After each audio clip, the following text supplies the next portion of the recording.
Hey guys, welcome back to my channel. It's your boy, the Gaming Warrior. How are you guys doing? I'm glad you're well. Anyway, I come today with a PS5 video. What I have today is the 4TB WD Black SSD, which I'm going to install. I'm going to show you how to install as well into the PlayStation 5. That's what I'm going to be installing into mine. And also you need one of these. I tried, so just to give you a heads up as well, I tried ages, but I tried so long to try and find one, first of all, that an SSD that is compatible with PlayStation 5. On top of that, I tried to buy one with a heatsink inside as well, like in one box as the SSD. However, they were only supplying me the 1TB, which I already had. So I had to buy, like, when you go down on the SSD on Amazon, it says, oh, most people bought this, and it basically was the cover, and the cover comes with the thermal paste. I'm just going to give you a quick rerun of the reason why I have bought, or even wanted to go SSD route. So if you guys have a PlayStation 5, or you're wanting to buy a PlayStation 5, same with the Series X really, if you wanted to buy a Series X, and you're running out of space. I mean, this can't really apply to you, unfortunately, but I'll quickly just divert off this subject. The Xbox Series X has an official Xbox hard drive, which I did purchase when I had, or when I first bought the Series X. It was in a bundle that Game were doing. I think I paid 580 quid, and I could choose like 2 games, a controller, or anything Xbox related. So I bought 2 games and an SSD, the external hard drive that you can slide in. There are unofficial ones or third-party ones, but I don't know the whole names and logistics to that. Now, with both consoles, with the Xbox and the PlayStation 5, you need for the enhanced games, for the Xbox Series X games and the PS5 games, you will need to buy specific requirements for each console. And the reason behind that, just because of the power, basically SSDs for the PlayStation 5, which I've got here, are more powerful, or they're quicker to load the games off. If you're thinking, oh, that's alright, I'm going to use my external USB hard drive that I connect into my PS4, the old Xbox, into it, and it'll work fine. Incorrect. The games will only run or load off either the console storage or an SSD. If you have an external hard drive, you can store the Xbox One, the Xbox Series X and the PS5 games onto an external USB, but when you want to actually load up the game, you have to then either get an SSD or move over the games to the internal storage. Before I do that, if you do like the video, please hit the like button, and if you're new around here and you like these kind of videos, please subscribe. Everything that I will be using in this video, the SSD as well as the cover, I'll put a link down in Amazon. It might go back to normal pricing by the time this video is released, but I'll put them in there to show you what I'm using. At least that way you'll have one that is compatible with the PS5 and give you enough terabytes to install some games, because they are quite big. So let's get on to the PlayStation 5. So yeah, sorry about the recording of the video and how it looks. So let's go into the settings and show you basically what I have at the moment. So storage. So as you can see here, you've got the console storage. When it loads, it does take a while. I think I've uninstalled a few games, so it's like a bit low.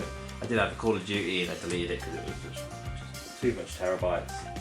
And yeah.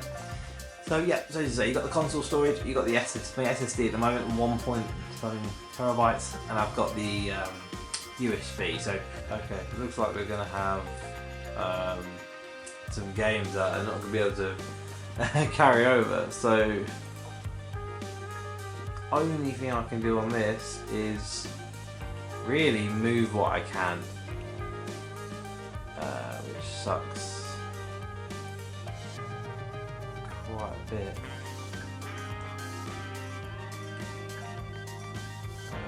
I don't wait too long, gigabytes, isn't I? I don't know. I can install them anyway, it's not an issue. There we go. So what I'm going to do is move the games that I can do at the moment.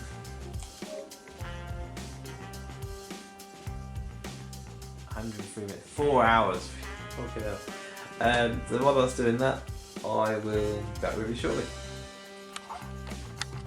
Yeah, gaming has done. So now you can see that my PS5 games are now on the USB hard drive. So I won't be able to use these to launch games. So there are some games. If I quickly go back to the original SSD, I have the actual 1TB one. Click on that. There are a few games I am leaving behind. But again, these games I will be able to re-download.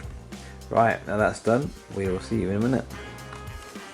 So let's get into the video. Okay, so this is what I've got so far. So I have the SSD and the cover in the far back over there, with also the screwdriver. PlayStation 5. I've also got my phone there. That's not needed. I've got PS5. I've got a towel or blanket and also some screwdrivers, because you're gonna have to take the bottom base off. And yeah, so let's get into it. Okay, so I've gently laid down my PlayStation 5 on a towel, just because I've got the Spider-Man 2 limited edition PlayStation 5. And I know on the older PlayStation 5s, like the first ones that come out and the second ones, the screw for the base has changed. So it's a grey screw with literally just like a Phillips flathead. So first thing I'm going to do is take off the screw cover, well not screw cover, the base, using a Phillips flathead. And then yeah, we're going to get into the console. So let's do that first.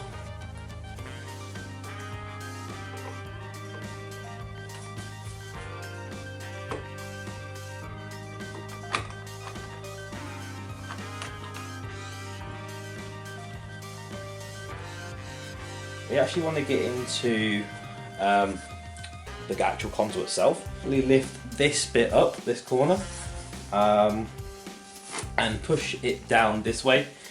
So you want to grab it from this corner and gently push it like this towards yourself from our body.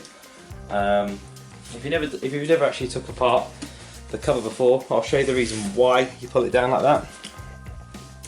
As you can see, the pegs here, as they clip on, they actually push up. So they've got like yeah, you can see there, like it pushes up, so it slides into the holes on the actual console inside. Do the other side as well while we're here. Again, it's literally the same thing. So if this one's gonna be a bit awkward, I think. So lift it up. No, it's not. Perfect. Literally just like that. So.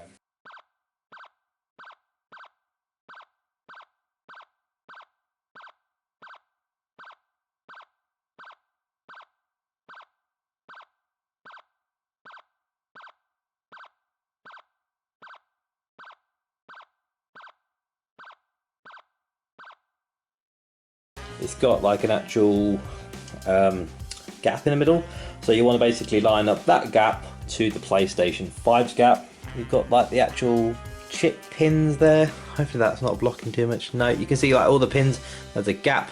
So get the SSD and line up the pins to the PlayStation 5. So I'll quickly do that now. Let me zoom in. And when fitting this, I think they say it's preferably best to do it as a 45-degree angle. So like that.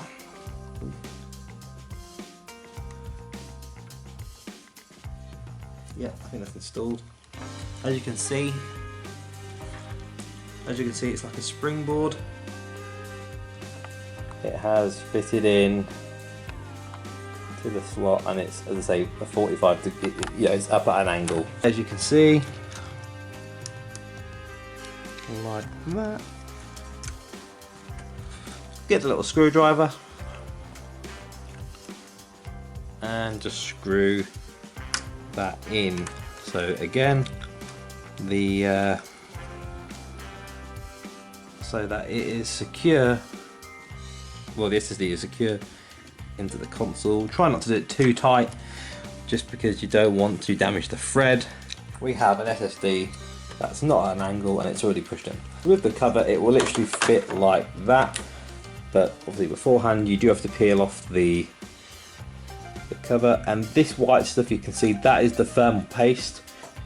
Put that there and like that, yep, just like that. Then get that screw and literally screw that back on, or screw that in, shall I say, not back on. Obviously you're probably thinking, why is that on it? Obviously the heatsink is actually built onto an actual SSD cover, so realistically the original PlayStation 5 one is now your spare, so keep it in case you want to sell the console, but you've kind of got one built on for that. With that being said, we're going to put this back together and we're going to install the actual hard drive to the PlayStation. Okay guys, so back in the room, as you can see on the right, my PlayStation is built up. I'm put back together, and you can see my Xbox on the left.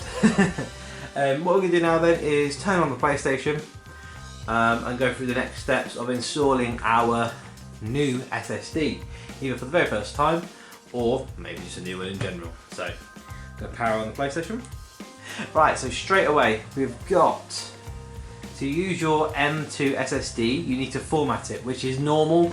It will always ask to format it so the console can recognise it going forward as a storage selection for your PlayStation 5 games. Format SSD. So it's doing that now. Speed of your SSD is follows. So it says here my SSD, if you can't see it, I'll zoom in, is 6,330 megabits. Okay. It's been formatted, as simple as that. Lovely. So it should do its final whatever and boot up to the PlayStation thing. So yeah, straight off the bat, yeah, wait for it to load up some stuff. Takes a few minutes. There we go. So my console storage is there. My SSD, as you can see in the top right, and as you can see it says size 4.01 terabytes. And there's 3.97 free terabytes free. And if I zoom out for you and click on games and apps, there should be nothing on it.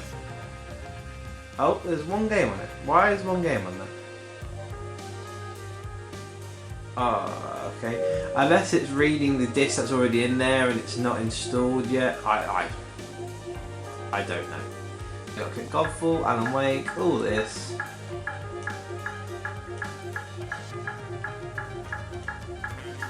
Lovely, and I've already selected move to the SSD already, so I should have, it says there, available after moving on my USB storage, I should have 665.2 gigabytes, and even in putting all these to the SSD, I still should have 3.36 terabytes of storage left on the SSD, so we're going to do that. We're going to move that over.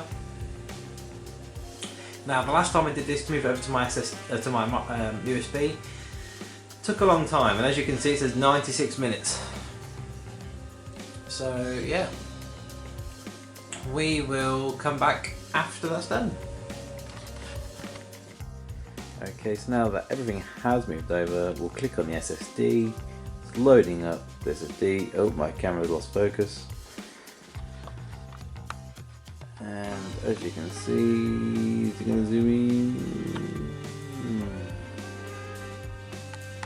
As you can see, that there are all PS5 games there.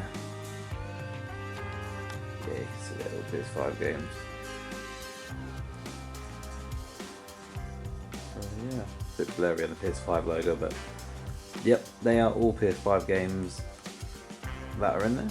I hope you guys enjoyed the video, how to install a SSD, and yeah, I'll see you guys in the next one.